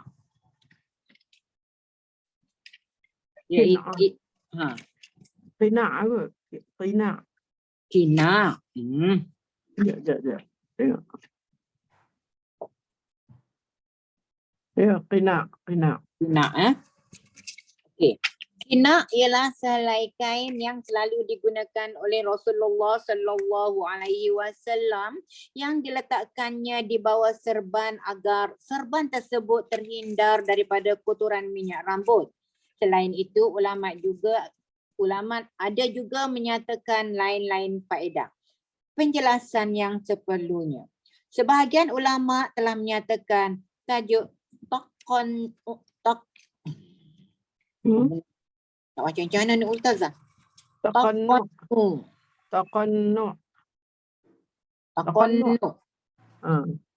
Okey. Ta, qaf, nun, ain. Taqannu'. Taqanna'a, yataqanna'u, taqannu'an. Okey, sebahagian ulama telah menyatakan tajuk taqannu', yakni Rasulullah sallallahu alaihi wasallam pernah meletakkan kain tutupan ini di kepala untuk melindungi kepala baginda daripada panas dan sejuk. Jadi, apabila baginda memberitahu Abu Bakar As-Siddiq radhiyallahu anhu mengenai hijrah, maka baginda meletakkan kain tutup ini di atas serbannya untuk berlindung daripada panas yang membakar. Anas bin Ma'il radhiyallahu anhu meriwayatkan bahawa Kana Rasulullah sallallahu alaihi wasallam yukthirul qina'a ka'anna thawbahu thawbun zayyatin. Rasulullah sallallahu alaihi wasallam seringkali meletakkan kain tutupan di kepalanya. Apabila berminyak, seolah-olah nampaknya seperti kain penyerap minyak. Catatan. Kain tutupan tersebut setelah menyerap minyak daripada rambut, kelihatan seperti kain penyerap minyak. Menjadi sifat khas Nabi sallallahu alaihi wasallam bahawa kain tutupan tersebut tidak kotor atau terkena debu. Malahan, lipas pun tidak menggigit pakaiannya. Pijat-pijat pun tidak menghisap darahnya. Alamah Radhi rahmatullahi alaih telah meriwayatkan daripada Manawi bahawa sehingga lalat pun tidak akan menghinggapi jasadnya yang mulia. Penjelasan. Allah Ta'ala telah melindungi Rasulullah sallallahu alaihi wasallam daripada benda-benda yang memudaratkan ini. Okey. Bab yang seterusnya, bab ke-21, cara duduk Rasulullah sallallahu alaihi wasallam. Memaut lutut. Qabilah radhiyallahu anha meriwayatkan mengenai cara duduk Rasulullah sallallahu alaihi wasallam seperti berikut. Ra'at Rasulullah sallallahu alaihi wasallam fil masjid wa huwa qa'idul qurfasa. Qalat falamma ra'aitu Rasulullah al-mutakhashshi'a fil jilsati fa'ur'aitu minal faraqi. Daku lihat Rasulullah sallallahu alaihi wasallam duduk memaut lutut di dalam masjid dengan keadaan tawaduk sehingga gementar tubuhku lantaran kehebatannya. Catatan. Ulama-ulama berselisih pendapat mengenai cara duduk. Kedudukan begini diketahui ramai di mana punggung akan berada di lantai sedangkan lutut diangkat serta didakap ke dada. Kehebatan yang dilihat itu adalah suatu keadaan bimbang dan risau yang dialami oleh Rasulullah sallallahu alaihi wasallam. Kebimbangan dan kerisauan ini bukanlah daripada jenis kerisauan biasa. Jadi, beliau menyimpulkan bahawa suatu azab hampir-hampir akan melanda umatnya yang menimbulkan rasa bimbang yang amat sangat kepada baginda. Di dalam hadis ini juga menyatakan bahawa seorang sahabat telah ternampak wanita tua ini tadi dalam keadaan terpegun lalu memberitahu kepada Rasulullah sallallahu alaihi wasallam. Qailah radhiyallahu anha, perempuan tua itu tadi berkata, saya berada betul-betul di belakang Rasulullah sallallahu alaihi wasallam. Tanpa menoleh ke arahku, baginda bersabda bersahaja, wahai wanita, sungguh kasihan, bertenanglah. Sebaik sahaja ucapan ini terkeluar daripada mulut Rasulullah sallallahu alaihi wasallam, maka segala ketakutan dan gementar hilang daripadaku. Ustazah, kalau macam ni mungkin cara orang menghafal Quran tu, macam kita tengok budak-budak tahfiz, kalau dia menghafal Quran kan dia duduk macam kelipur, lepas tu lutut memang bawa ke dada. Kan? Satu lutut kan? Satu lutut kan? Satu lutut ke atas. Satu lutut kanan. Terutamanya waktu dia menghafalkan, dia baca Quran kan? Cara duduk Rasulullah. Ha, tu dia. duduk Rasulullah. Ya. Ustazah Cara- sikit. Naik atas sikit Ustazah. Atas Sebelah sikit. sikit. Ah. Oh, alahai. Cara duduk Sikit lah. bagus. Ah. Oh. Mana waktu Itu dia makan cara. dia satu lutut, waktu dia duduk dalam masjid dua lutut dia beluk. Ah. Kita tak boleh, kita perut kita dah tinggi daripada tu. Tapi kan cara duduk Rasulullah telah zaman dulu, saya tak tahulah. Wak Raji'un menikah kan memang disuruh duduk cara tu. Saya ke? Satu kaki tu angkat. Duduk. Hmm. Dia macam terlimpur, macam kita duduk tahiyat kan, kaki tu. Dan kaki lagi satu angkat. Satu dia angkat. Actually Ah, bagus je. nikah itu saya ada gambar. Memang nikah dulu macam itu cara dia. Kita Kita perempuan duduk macam mana? Duduk Kita sini. perempuan duduk terlimpur. Duduk selimpur salah. Selimpur. Orang zaman dulu memang dia duduk kaki satu naik atas kan waktu makan. Dia pun makan kat bawah. Tak, lagi satu. Jika berlaku sesuatu macam kata Kecemasan. senang nak bangun. Senang nak bangun. Perang. Ya, sungguh standby nak bangun kan. Senang nak bangun. Kalau you bersila, you nak bangun, memang susah sikit. Kira golek simpuh tu tak bagus, sunnah pun tidak lah, tak payah simpuh. Jadi cuba kita tengok balik, baca balik tadi perangan yang di atas tu. Perangan di atas tu. Apa muslihat yang perempuan tu itu Nabi jawab. Ini penjelasan ni very deep tau. Kalau you tak tengok tu apa sebab yang dia macam itu. Bersedia untuk bangun. Cepat lah, bingkas bangun, bingkas. Bingkas untuk bangun. Itu dia. Itu ada sunnah Nabi kan. Tengok kita, kalau kita tak tengok dia semua, kita dah tak ingat, tak tengok ni semua dah. Orang dulu memang ikut sebab dia baca. Orang sekarang kalau dia buat duduk macam tu, dia kata macam biadab lah pula. Tak beradab. Itu nak cakap. Orang duduk orang sekarang kata macam tu. Memang duduk macam itu. Memang duduk macam itu dulu. Angkat nikah memang duduk macam itu. Ingat. Sampai ke anak saya sudir pun, memang arwah atuk, bapa saya menyuruh buat macam itu.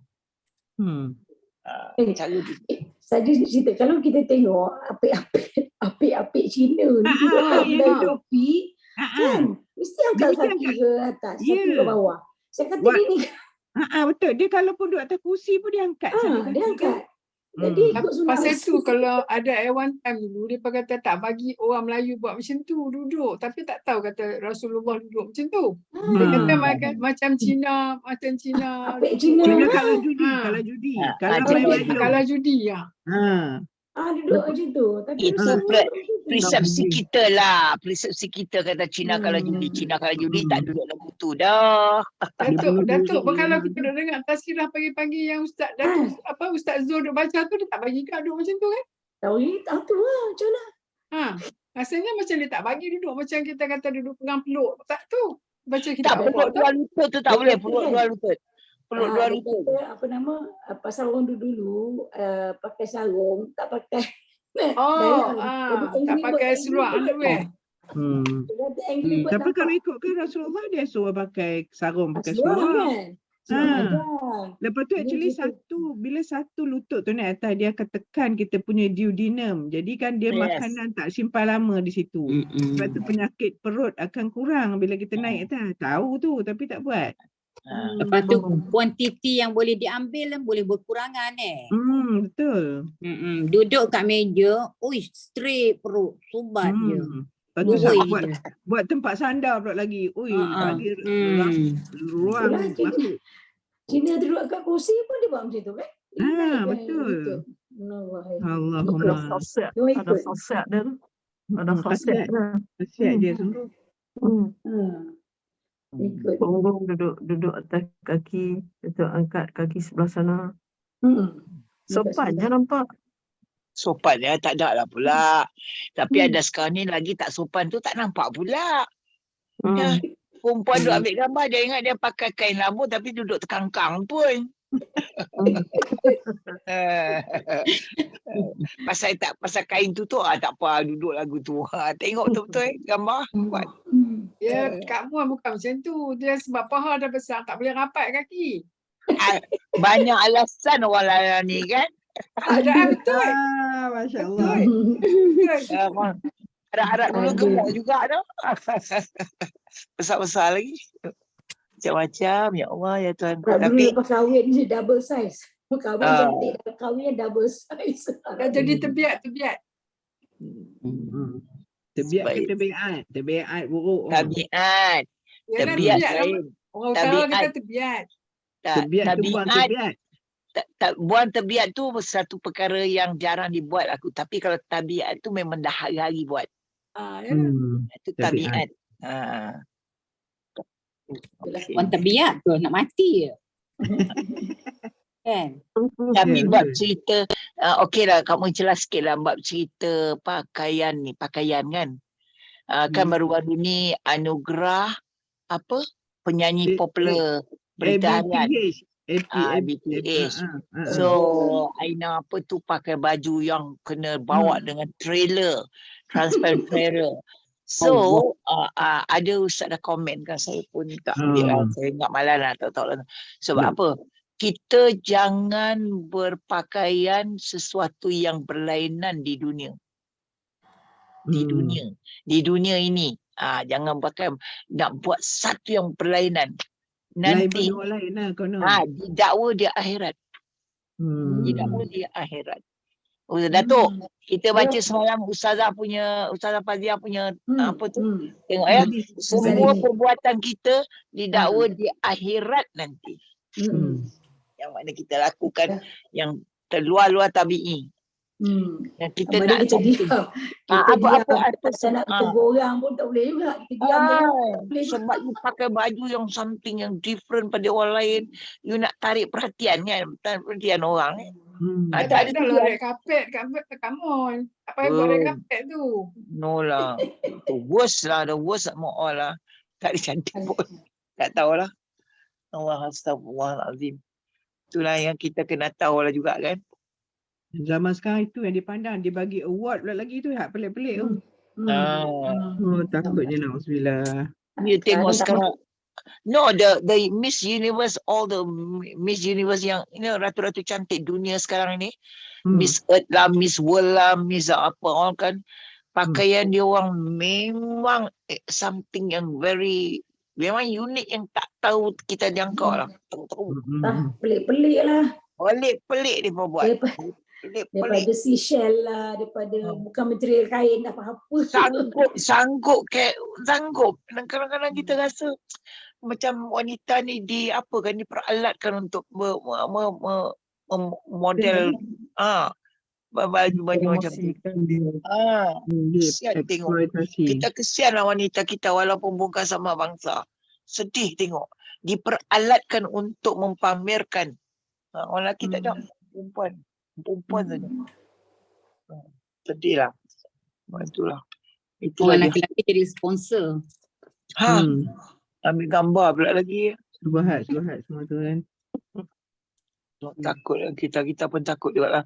Sebab apa dia kata dia punya apa Datuk? Dia punya apa tu? Dituntut di akhirat, tidak di dunia. Balasan tu kan?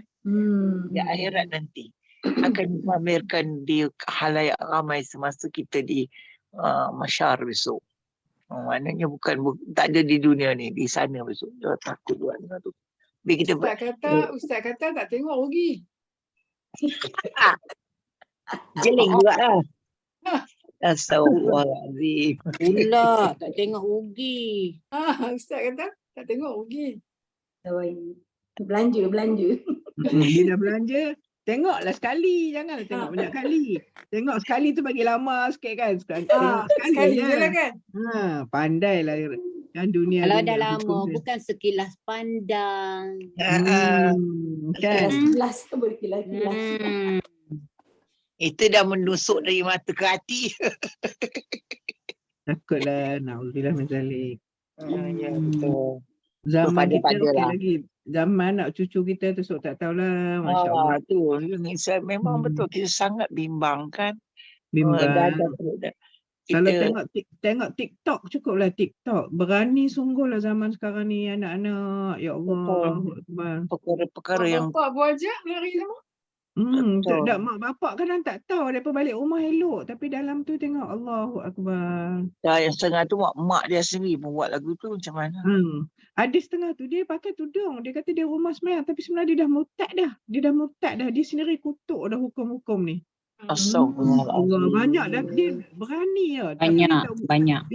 Nama dia tak buat nama betul. Dia buat nama dia Loki. Dia kata dia asal Islam. Loki.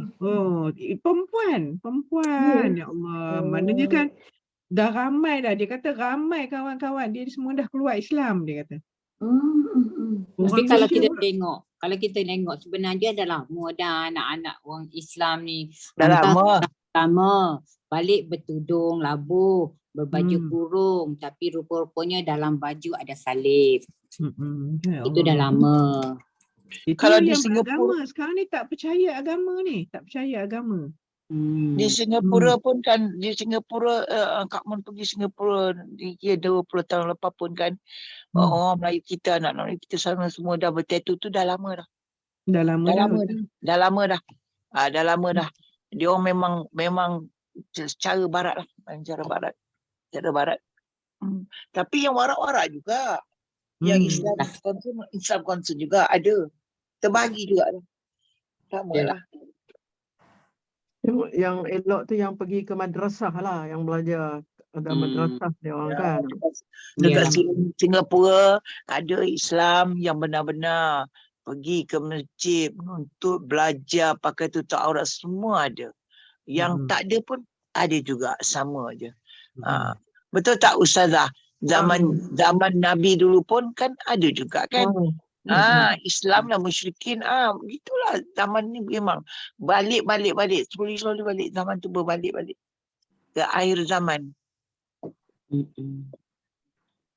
Ada satu pengarah yang pondan lah, transgender. Dia selalu buat drama. So dia sendiri mengaku, dia cakap kan dia memang sekarang ni dah tak selindung lagi. Dia kata dia menyokong LGBT dan dia sendiri pondan dia kata. Dan dia kata dia memang dah banyak kali taubat, dah jumpa ustaz macam-macam dah. Dia kata dia dah menangis, dia dah jadi macam kecelaruan, dah dia jadi sakit jiwa, dah jadi bipolar. Sebab apa? Sebab jiwa dalam dia perempuan. Tapi luaran adalah lelaki kan. So dia kata sampai satu ketika dia dah fed up benda tu, kok dia sekarang dia terus terang dan dia buat apa yang dia suka. Dia pakai perempuan, dia make up. Dia pengarah popular tau, banyak drama dia arah. Yang dulu dia berlakon Sutun. Yes. Lepas tu kan dia cakap lah, saya tengok lah dia punya TikTok, dia kata gini, ada orang komen lah, makcik tu komen, dia kata tak takut ke dengan kaum Nabi Lut macam mana Allah, dia kata makcik ni tak faham kisah Nabi Lut. Dia kata kaum Nabi Lut tu kita tahu daripada ustaz-ustaz. Dia kata ustaz-ustaz tu yang tak sebarkan benar. Dia kata sebenarnya kaum Nabi Lut tu yang dihukum tu, yang mereka macam mana mereka melakukan zina lah sama-sama dia orang. Bersama dia orang, tapi dia kata kalau macam golongan dia ni dah dilahirkan macam itu, macam mana dia nak buat? Takkan dia nak tolak? Dia kata tak ada, macam mana nak buat? Dia kata tak ada solution untuk dia dan dia pergi banyak refer. Saya pun cakap macam mana? Saya pun terfikir agak, kadang-kadang fikir macam mana hukumnya dia Ustazah? Kalau dia luarannya lelaki, dalaman dia perempuan. Sebenarnya kalau ikut doktor, dia kata psikologi, dia sakit jiwa kan. Tapi dia kata naluri dia umur dia 44 dah sekarang. Dia masih mengarah. Dia masih ada, masih APPH tu ada lah dia. Dia pakai baju kahwin tak? Dia tak kahwin, tapi dia teruskan dengan pakaian dia, dengan make upnya. Cuma dia tidak melakukan zina saja. Maknanya tidak melepaskan nafsu. Kita kata naluri. You tengok AA lah. You tengok AA contoh AA. AA is a man. Kan? Kan Azwan Ali. Tapi kenapa dia nak berdressing like that? Kenapa? Kalau dia dress sebagai seorang lelaki, dia lagi lawa, lagi handsome. Tapi dia suka jadi pakai macam tu. Pakai macam Mak Yah, pakai lenggok-lenggok, cakap apa. Daripada sikit tu perbuatan dia mencelarukan lagi diri dia. Dia sotong sotong. Dia sokong LGBT. Enggak, bukan. Maksud dia orang panggil sotong kan? Sotong. Potong.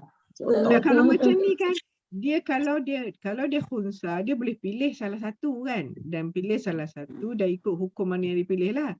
Tapi kalau macam ni macam mana? Maknanya dalaman dan luaran. Dia nak Dalaman hukum tu apa? Mana perasaan dia ke ataupun benda perasaan tu? dia. Perasaan dia, keinginan dia. Dia memang, dia kata memang dia tengok lelaki-lelaki dia bernafsu, dia kata. Dia memang tengok lelaki dia bernafsu. Macam sajak tu lah. Macam sajak tu lah, dah teruk dah tu. Macam sajak lah. Tahulah, Allahumma. Tapi kat kampung saya dulu, macam tu lah, jasadnya laki-laki tapi dia pakai baju kedah. Dia tak pakai batik. Dia pakai batik, dia pakai baju kedah. Tapi sebab dia duduk di kampung, dia selalu datang rumah ayah saya. Ayah saya selalu nasihatkan dia, kalau dah awak tu laki-laki, dia kahwin, dia ada anak tapi dia boleh buat kerja-kerja rumah macam perempuan. Siap menjahit, siap menyulam lagi tau. Itu tak apa. Itu tak apa. Tak menyalahi. Tetapi sebab dia selalu datang ke rumah, ayah siap buka kitab lagi, Ada ajar. penasihat. Maknanya ada guide lah kan. Penasihat. Jadi ayah pun cakap kat orang-orang kampung, jangan sisihkan apa-apakan dia. Cuma sebab tak ramai dulu, sebab memang orang kata bila dia seorang di kampung yang besar, maksudnya 2-3 kampung kan, karya kita tu, cuma dia seorang kan. Tapi dia kahwin, siap ada anak semua. Alhamdulillah dah. Cuma Bila jiwa ramai geng-geng jadi lagi banyak. Jadi banyak. sebab dia tak ada geng. Dia ada geng macam dia. Dia ada geng macam dia, jadi macam habis lah. Alah, tengok je lah dekat UiTM, kat asrama perindu, terjadi asrama maknya. Allah siana. Dulu asrama perindu memang asrama untuk laki-laki, sama seroja, cempaka, kenanga untuk perempuan. Sebab laki-laki ramai duduk luar kan. Sekarang ni dah jadi asrama maknya. Dengan berpayung, dengan apa. Tapi macam ITN pun macam Allah alam lah kan. Macam tak ada. Dia nak buat macam mana? Nak sisih pun tak boleh kan. Balik cerita Nabi Lut tadi lah Ustazah. Soalan tadi kan. Yang Allah Ta'ala tipe azab tu LGBT lah, maknanya kalaupun dia kata dia tak ada, dia kata dia sesama zina kata kan, dah dia macam tu dia akan hidup macam suami isteri. Dia melakukan seks lah, maksudnya ada sexual ni lah, aktiviti. Maknanya kan Allah Ta'ala kata kalau nak bagi azab pun dia tak bagi yang kena tu, dia bagi seluruh tempat tu, orang tak buat semua kena. Tapi dia turunkan dulu Nabi kan. Maknanya dah ada peringatan. Nabi itu dia. Tapi zaman lah ni tak ada lah dah. Orang duk larang lagi lupa nak buat. Sungguhlah ya Allah Akbar, takutlah Akbar. Jadi sekarang. Tadi saya dengar dalam televisyen dia dedahkan UIA ada LGBT. UIA sekarang ni. Dia UIA dah ada LGBT group dah. Secara formal ke apa? Formal. Dia ada formal. Yes, formal. Tapi kan cuma yang diorang laungkan gini, dia kata diorang memang dah ada orang macam dah bersikap macam tu. Tapi kami tidak melakukan sexual activity yang haram tu je lah katanya. Tapi dia akan teruskan dengan berpakaian perempuan, cara perempuan lemah lembut tu kan. Cuma dia orang tak buat tu sahaja. Jadi dia kata kenapa tak boleh terima kami? Dia benar nak terima. Allah tak terima. Itu masalah dia kan. Lepas tu dia kata kan, dia pandai salah. Dia jawab, dia kata kami pun Allah jadi juga. Dia kata dia pun makhluk Allah juga. Bukan kami saja-saja. Dia kata dia dah berpapularan, mak dia dah hantar dia ke tahfiz. Dia boleh hafal Quran dah sekarang. Dia dah boleh. Tapi kan dia kata dalam tu, macam mana kan dalam tu dia kata. Masa dia cerita, saya tengok TikTok tu dia menangis bila ada makcik ni confront dia macam-macam kan. Dia kata jangan macam seolah-olah kita tak Ikut. terima dia lah. Dia lah sendiri jangan duk terikut-ikut sangat rasa dia lah betul. Patutnya kan kita boleh kata Patutnya gitu kan. gitulah. Dia kata macam tu lah patut. Dia kata memang patut. Dia kata dia dah jumpa psikologis, dia dah makan ubat bertahun-tahun. Sampai tapi dia tak kahwin lah, bertahun-tahun macam itu. Dan sekarang dia kata dia tak kisah dah. Dia kata dia keluar je daripada kepompong tu, dia teruskan aktiviti dia. Maknanya dia dengan perkaya perempuan, dengan cakap lemah lembut, dengan make upnya. Cuma saya tidak melakukan aktiviti seks macam kaun Lut, dia kata. Kaun Lut tu. Tapi Datuk, kalau kita perhatikan yang betul-betul Allah jadikan yang macam tu tak banyak, tapi yang mengikut-ngikut. Kan Yang daripada elok. Ali. Azwan Ali dulu kan duduk kat Ulu Kelang tu. Elok. Kita orang selalu nampak dia dekat Wangsa Wanju tu. Tak payah tengok lah. Memang dulu memang biasalah. Kan dia pun jadi pelakon, dia jadi pengacara, semua okey. Tapi sekarang tambah teruk, bikin tua makin lagi teruk. Sebenarnya akhir zaman lah Kak Noh. Maksudnya nafsu menguasai. Ya, betul. Ya Allah, takutnya. Mengikut-ngikut. Kalau tengok dekat sekarang ni UiTM lah, sebab saya dulu pun bila saya duduk dekat asrama Cempaka, pelajar-pelajar lelaki daripada asrama Perindu akan lalu situ dulu. Akan lalu asrama kita dulu untuk pergi ke bangunan multipurpose tu. Jadi kita boleh tengok. Mula-mula masa SEM 1, SEM 2 dulu jantan pun kau. Lepas tu tiba-tiba berubah. Tiba-tiba jalan jadi macam melengkuk-lengkuk. Kalah pula yang saya yang perempuan pula. Itu sebab saya kata lebih kepada ikutan ataupun nafsu. Nafsu. Yang Allah jadikan betul-betul macam tu tak ramai. Tak ramai. Itu khunsa kan? Dalam Quran pun ada susah kan khunsa tu. Ikut rasa hati. Tu dia dapat kata ikut hati mati. Yalah. Macam sekarang ni pun orang melatah pun ramai-ramai kan. Macam tu mula-mula tak ada ni sangat. Tapi bila kawan orang melatah ikut dia pun melatah semua. Lepas tu jadikan pula program. Fortune. Jadikan program. Jadi bila jadi program, mula-mula dia macam main-main lah, berlakon lah. Lama-lama jadi betul lah. Kan percakapan dia apanya Allah tak tahulah sekarang macam-macam lah. Tak boleh lah kita berdosa lah pula kita mengungkit segala benda ni. Tapi kau itulah. Kau tengok kamu? Ya? Kita boleh tengok? Tak tahulah saya tengok shot dekat dia apa nak jadi macam ni kata. Kena tengok je Kak Rawiza sebab kita nak pantau anak-anak. Nak tengok cakap mana kan benda-benda ni. Kalau kita tak tahu dia pun buat kat belakang lagi masalah. Dia sekarang macam ni. Kita kalau nak tengok semua boleh. Tapi itulah kita kata tadi, jiwa kita, perasaan kita, iman kita. Kalau kita tahu, kita jaga iman kita, dia tak boleh berubah. Tapi kita tengok satu benda jadi tauladan. Kan? Yang baik tauladan, yang buruk sempadan. Orang Melayu kita ada bahasa tu dah. Kita macam Sajat tu kan. Sajat tu bukan hari tu dia dah taubat, lepas tu dah jadi lelaki balik tu tadi boleh perempuan. Tak ada, dia memang dari asal step by step. Mak dia bapak dia tak larang. Dia kata mak bapak dia larang lah mula. Itu dia cakap. Mak dia ada cakap. Ada orang pergi jumpa mak dia, ada orang pergi temu mak. Ada kat Mun, ada bapak dia semua. Ada. Tak payah fikir pasal depa. Itulah itu yang tak boleh tu ya. Apa ni Datuk? Kita tidak membantu orang yang menzalimi diri.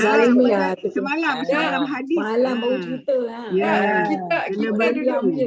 Kita tidak membantu orang yang menzalimi diri mereka. Betul. Sebab tu saya tengok ada macam ni. Satu kita tak setuju, kita nasihat. Lagi satu kita setuju juga dia buat juga, kita tak boleh buat apa. Kita lagi kata anak-anak kecil kita pakai cantik. Kita kata kita dah puji dia dari awal lah. Dia pakai tudung macam cantik pula anak mami pakai tudung. kita dah puji dia. Betul lah. Lelaki Kita pakai kena, tudung kan. kena hadamkan hadis ke-9 yang Ustazah Faziah Cakap huraikan. malam. Hadamkan betul-betul. Sebab tu Betul. saya kalau masuk TikTok sekarang ni pun saya masuk juga, saya tengok, saya akan celah juga. Cakap kalau ada hadis pun saya masuk ke hadis. Tapi dia ada cakap lah, ada semalam tu yang pengarah cakap, dia kata, Kak Fazilah, kata bantu. Dia kata dia siap jerit tau. Bila saya bagi hadis banyak-banyak, dia baca lah juga maknanya. Okey lah. Dia kata, Ada yang Tapi- baca. Ada yang setengah Ha. tu dia obviously macam KM kan. Dia obviously dia kutuk lagi. Jangan nak buat kerja Allah, dia kata. No, dia kata gitu. Dia kata Dia dengan ustaz dia pelawan perintah Allah.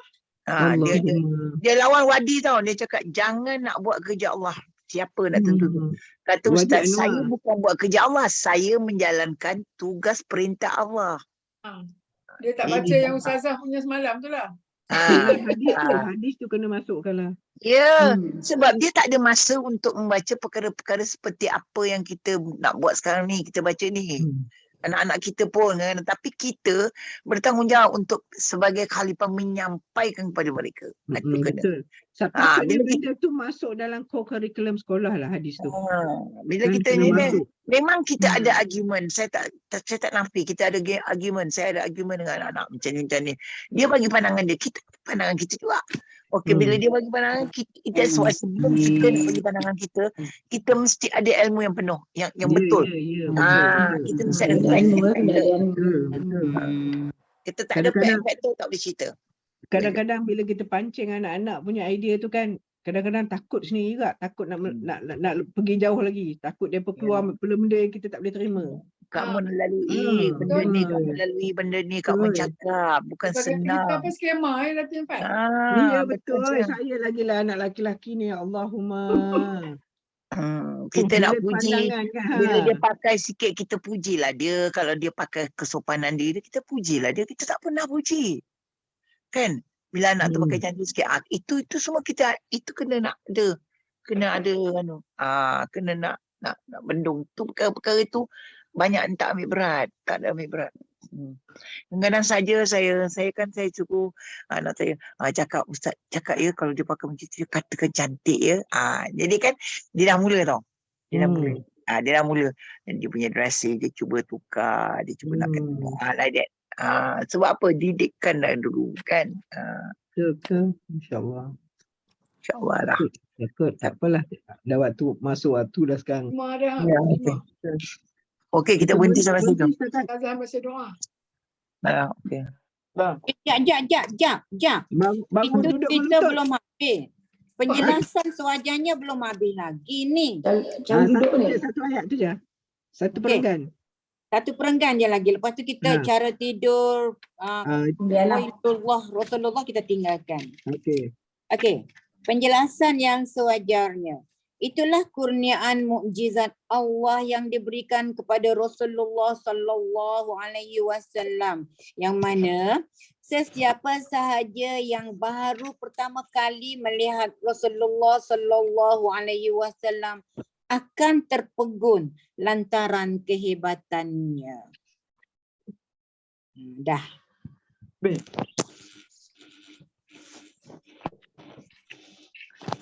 Dah hilang dah tajuk asal, keluar tajuk maknya. Baca penjelasan pun dah tak faham. Dah tepu. Apa, kena ambil peranan, semua kena ambil peranan di mana saja kan. Siapa belum dengar Ustazah Faziah semalam tu, dengarlah recording tu, rasa takut kan. Semalam tak ramai yang datang kan. Yang datang 6 orang Kak Mon. 8. Dah kalau berdepan dengan dia suruh sikit. Betul. Tapi dia banyak tak tunggu. 8 orang datang tapi 15 orang online. Online ramai. Tapi kalau ada bersama-sama rasa saya. You can rasa tak terasa lah. Terasa kan. Isu semalam tu baguslah. Benda-benda yang kecil je. Benda kecil.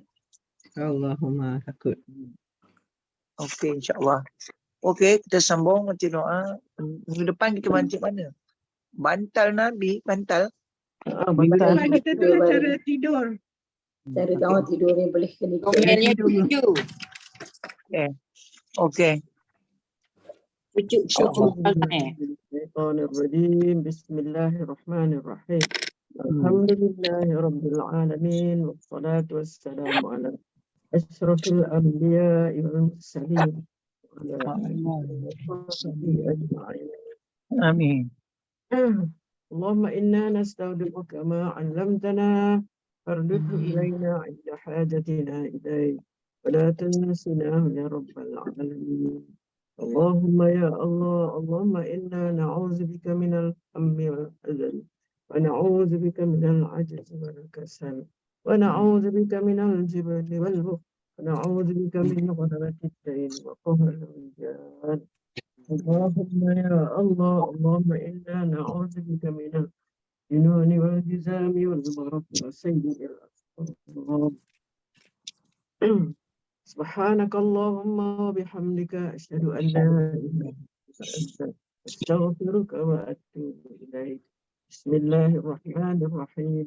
والعصر إن الإنسان إلا الذين آمنوا وعملوا الصالحات وتواصوا بالحق وتواصوا بالصبر. صلى الله على سيدنا محمد وعلى آله وصحبه أجمعين والحمد لله رب العالمين. Taqabbalallahu minna wa minkum taqabbal karim.